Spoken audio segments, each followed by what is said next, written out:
vista, adivino su mente. Después de haberme visto hacerlo de la soga en las manos, me quiere llevar con usted, ¿no?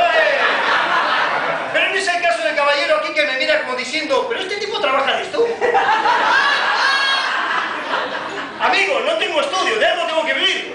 ¿Cuál es su nombre, caballero? Fabián. Fabián. Señores, voy a hacer con el Fabián una experiencia de telepatía. ¿Sabes lo que es la telepatía? Sí. ¡Ah! Explícame, a ver. Yo hace 20 años que robo con esto y no sé qué mierda. Vamos, a ver, explica, a ver. No, decirle vos. Ah, claro, vale, canchero. A ver, decirlo vos. La telepatía, señores, es la habilidad de transmitir pensamientos, palabras, números, de una mente a la otra, sin necesidad de usar celular. Así que en este caso, vamos a hacer la experiencia con el amigo que se llama, perdón. Sí, Fabián. Fabián, qué buena memoria.